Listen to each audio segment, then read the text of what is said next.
여러분 안녕하십니까? 오늘은 그리스도 예수의 삶을 살기 원하면 핍박을 받으라 라는 주제로 말씀드리겠습니다. 주님을 믿으시는 여러분, 지금 장자들의 총회에서 유튜브와 페이스북과 틱톡에 올리는 영상들은 훗날 이 세상에 주님의 재림을 확증하는 정확한 증거가 될 것입니다. 장자들의 총회에서는 의에 줄이고 진리에 목마르며 영혼이 곤고하여 심령이 가난하시고 영안이 열리신 분들을 기다리고 있습니다. 매 영상 끝부분에 연락처가 있으니 성경 속에 감추인 진리를 알고 싶으신 분은 주저마시고 문자나 전화 및 이메일을 주시기 바랍니다. 여러분, 제목에서 보셨듯이 그리스도 예수의 삶을 살기 원하신다면 핍박을 받으라 하셨습니다. 참으로 신기하지 않습니까? 하나님을 믿으면 영생과 평안이 있어야 하는데 어찌 성경에서는 핍박을 받으라 요구할까요? 여러분은 그리스도 예수가 무슨 뜻인지 아십니까? 여러분은 오직 초림에 오셨던 주님만이 예수 그리스도라 믿고 신앙을 하셨을 것입니다. 그리스도는 기름 부음 받은 자 또는 축성된 자라는 뜻이고 예수는 하나님이 구원하신 자라는 뜻입니다. 그러므로 그리스도 예수의 삶을 산다는 것은 진리를 통해 기름 부음을 받고 하나님이 구원하신 자의 삶을 산다는 뜻입니다. 이렇게 그리스도 예수의 삶을 살기 위해서는 주님께서 율법을 따르는 유대인들을 통해 받는 핍박을 우리에게 본으로 보이셨듯이 율법의 행위에 속하여 저주 아래에 있는 첫사람들에게 핍박을 받아야 합니다. 갈라디아서 3장 10절에 무릇 율법 행위에 속한 자들은 저주 아래에 있나니 기록된 바 누구든지 율법책에 기록된 대로 온갖 일을 행하지 아니하는 자는 저주 아래에 있는 자라 하였습니다. 원문으로 직역하면 율법의 행위에 속하여 의심 없이 동의하는 많은 자들은 저주 아래로 향하여 있나니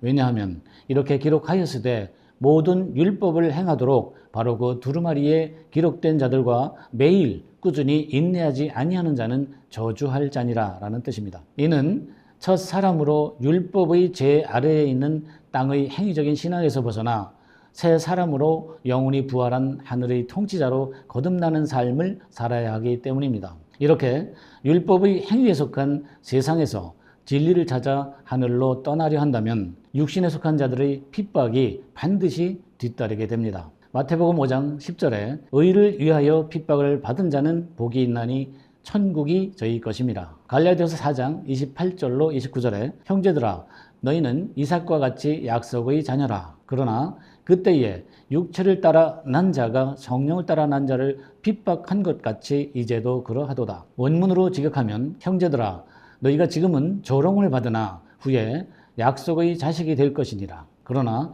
그 당시에 육체 아래에서 낳은 자가 성령을 통하여 난 자를 핍박한 것 같이 지금도 같은 방법이니라 라는 뜻입니다. 이삭과 이스마엘을 통해 창세기에서 이미 상징과 표상으로 보이신 것과 같이 이삭은 조롱을 받는 약속의 자녀요 이스마엘은 오늘날 약속의 자녀를 핍박하는 육체로 난 자를 보이신 것입니다. 그러므로 우리도 육체로 난 자들의 핍박을 감내하며 주님이 미리 보이신 생명이 자기의 죽을 육체에 나타나 현재의 예수로 하나님이 구원하신 자의 삶을 살아야 할 것입니다. 고린도후서 4장 11절입니다. 우리 산자가 항상 예수를 위하여 죽음에 넘겨옴은 예수의 생명이 또한 우리 죽을 육체에 나타나게 하려 함이라. 이렇게 영이 죽어있는 육에 속한 자들은 영이 산 자들이 추구하는 하늘의 영적인 진리에는 관심이 없습니다. 오히려 그들의 눈에는 진리를 찾는 자들이 어리석게만 보이기 때문에 핍박하게 되는 것입니다.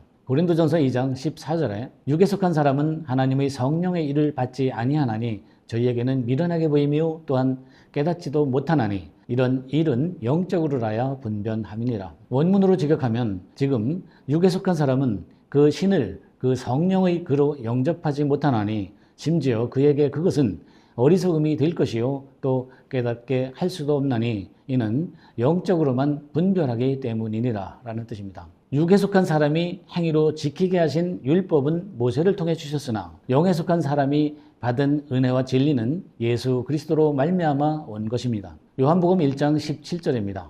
율법은 모세로 말미암아 주신 것이요 은혜와 진리는 예수 그리스도로 말미암아 온 것이라. 요한복음 1장 14절입니다. 말씀이 육신이 되어 우리 가운데 거하심에 우리가 그의 영광을 보니 아버지의 독생자의 영광이요 은혜와 진리가 충만하더라. 원문으로 직역하면 또 그 말씀이 육신이 되어 실로 우리 가운데 거하심에, 여기는 마치 구약에서 하나님의 보호와 교제의 상징인 성막에서 하듯 거하신다는 뜻입니다. 또한 그의 그 영광을 가까이에서 보니 아버지에 의하여 독생자들이 되는 영광이요 은혜와 진리가 가득하더라 라는 뜻입니다. 예수 그리스도께서 독생자로 오셨던 이유는 오늘날 핍박을 받는 우리들이 독생자의 길을 걷게 하기 위하여 손수 본으로 보이기 위해 중보자로 오셨던 것입니다. 여기에서 독생자라는 단어는 모노게네스로서 독생자, 독생한, 유일한 이란 뜻이며 형용사, 소유격, 중성, 복수로 사용되었습니다. 그러므로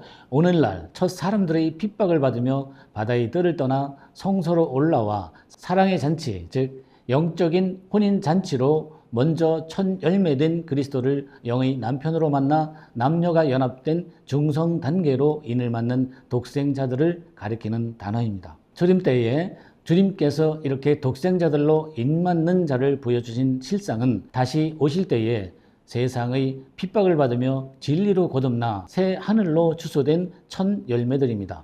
이렇게 첫 열매들이 되어 세상에 다시 나타날 실상의 그리스도를 은혜와 진리가 충만한 형상으로 미리 보여주셨습니다. 새 하늘에는 은혜와 진리가 충만한 그리스도의 형상이 있습니다. 또한 새 하늘에는 그리스도가 주관하는 12애운의 비밀이 존재합니다. 주님께서 보여주신 은혜와 진리가 충만한 그리스도의 형상은 보혜사, 즉 스스로 나신 분이고 그리스도 예수이시며 천상의 인간이시고 사람의 아들이시며 대우이십니다. 그분에 의해 유지되고 있는 하늘의 네 빛이 바로 새 하늘의 12애운입니다. 새 하늘에 있는 12애운의 네 빛이란 구약의 성막을 통해 보이신 대로 바다의 뜰을 떠나 성소로 올라와 육신의 생각을 버리고 영의 생각으로 부활을 이룬 자들이 누리는 프로노이아의 섭리입니다. 이 프로노이아의 섭리를 누리기 위해서는 육신의 생각을 영의 생각으로 바꾸는 출발점을 알아야 합니다. 먼저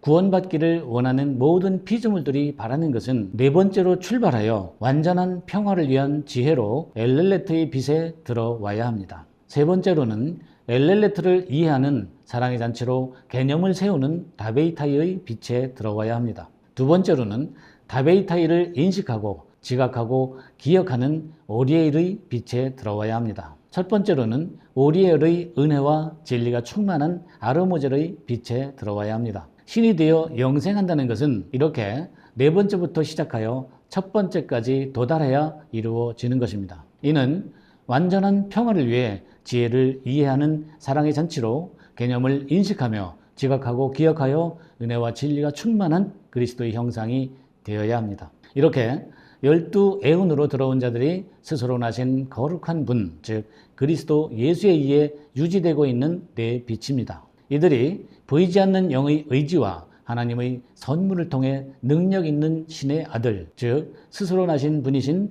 그리스도 예수에 의해 유지되고 있는 12애운입니다. 이 12애운에 들어온 자들은 천상의 인간이시고 사람의 아들이신 스스로 나신 분에게 속해 있으므로 생명과 평안을 누리게 됩니다. 만유, 즉 우주에 존재하는 모든 것은 거룩하신 성령의 의지에 의하여 세상에 처음 등장하시는 스스로 나신 분을 통해 계시된 진리로 기독교 세상에 이미 알려지기 시작하였고 앞으로도 끝없이 전파되어 나갈 것입니다. 요한계시록 22장 21절에 주 예수의 은혜가 모든 자들에게 있을지어다. 아멘.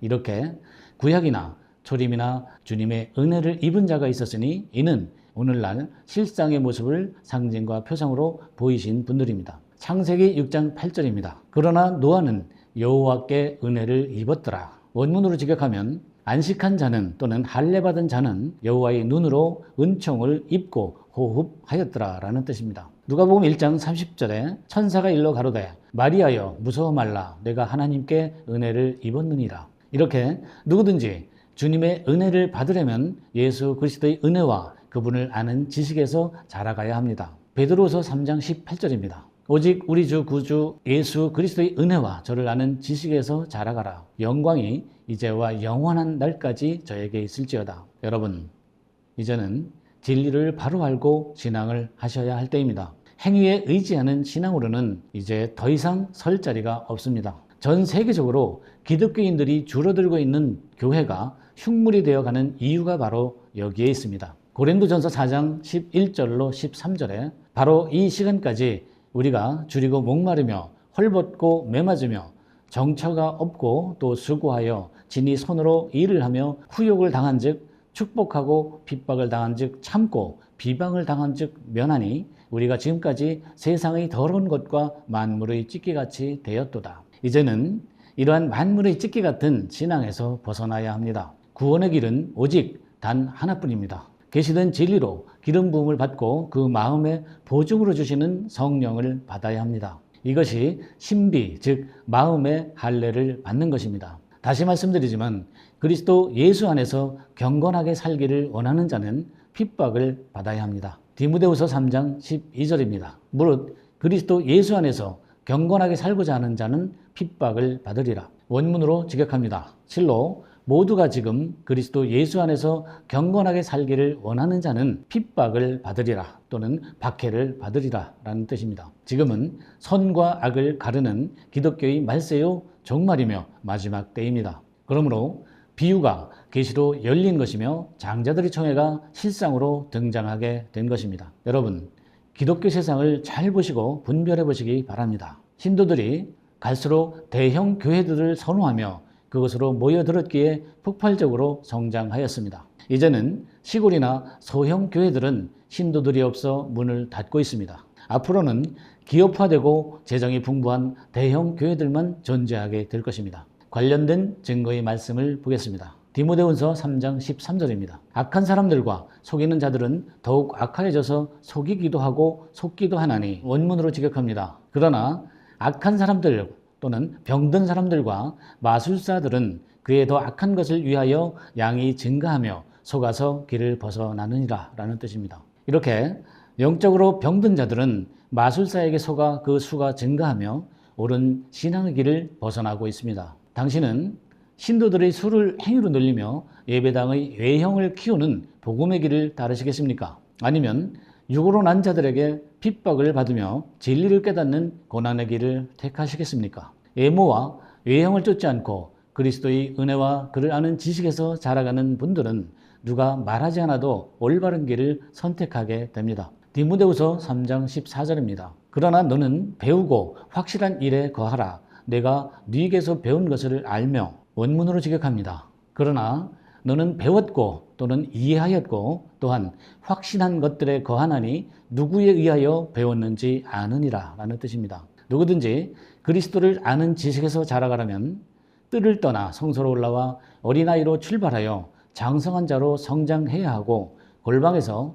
그리스도를 남편으로 영접해야 하며 진리에 대한 구원의 확신이 있어야 합니다. 디모데후서 3장 15절에 증거가 있습니다. 또 내가 어려서부터 성경을 알았나니 성경은 능히 너로 하여금 그리스도 예수 안에 있는 믿음으로 말미암아 구원에 이르는 지혜가 있게 하느니라. 원문으로 직역합니다. 또한 그렇게 어린아이로 출발하여 그 거룩한 성경을 알았나니 그것은 할 수 있는 내가 그리스도 예수 안에서 그 믿음으로 말미암아 구원에까지 지혜롭게 되느니라 라는 뜻입니다. 여기에서 어린아이란 단어는 프레푸스로서 본래의 의미로는 아직 나지 않은 태아로서의 아이, 유아, 어린아이란 뜻이며 소유격 중성 단수로 사용되었습니다. 이는 중층 하늘에서 남녀가 연합된 상태로 계시된 진리를 깨달아가는 어린아이란 뜻입니다. 이런 어린아이는 누가복음 2장 12절에 나귀의 구유에 놓인 아기 예수요, 누가복음 1장 41절에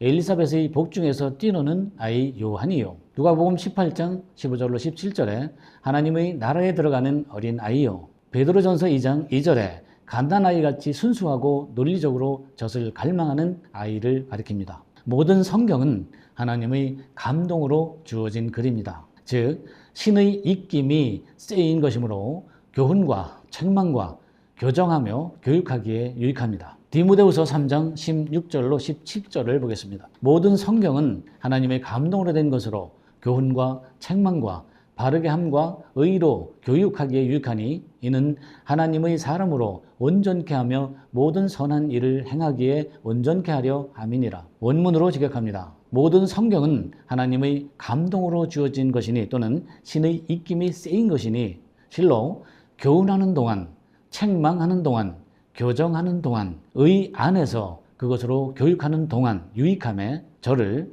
그 신의 사람으로 온전케 해야만 하나니 모든 선한 일을 향하여 온전히 갖추게 하기 위함이라 라는 뜻입니다. 죄에서 자유를 위하여 부르심을 입은 자들은 반드시 사랑의 잔치로 속박되어야 합니다. 영과 육이 혼인하는 사랑의 잔치, 즉 영적 혼인 잔치가 동반되지 않는 구원은 절대로 없습니다. 갈라디아서 5장 13절입니다. 형제들아 너희가 자유를 위하여 부르심을 입었으나 그러나 그 자유로 육체의 기회를 삼지 말고 오직 사랑으로 서로 종노릇하라. 원문으로 직역합니다. 형제들아 너희가 자유를 위하여 부르심을 입었으나 단순히 그 자유를 육체의 기회로 말고 오직 사랑의 잔치로 속박되라 또는 예속되라 라는 뜻입니다. 당신에게는 오늘의 말씀이 어떠셨습니까? 어느 정도는 논리적으로 이해가 되셨습니까? 구원을 받기 위해서는 반드시 고난과 핍박이 뒤따라야 함을 깨달으셨는지요? 누구든지 육신으로 살아있을 때 구원을 받지 못한 피조물이라면 그 영혼은 영혼의 감옥을 거쳐 둘째 사망으로 갈 것입니다. 성경은 그곳을 가리켜 영원한 불못, 즉 지옥이라 합니다. 장자들의 총회에서는 의에 줄이고 진리에 목마르며 영혼이 권고하시고 영안이 열리시어 심령이 가난하신 분들의 메일이나 문자나 전화를 기다리고 있습니다. 감사합니다.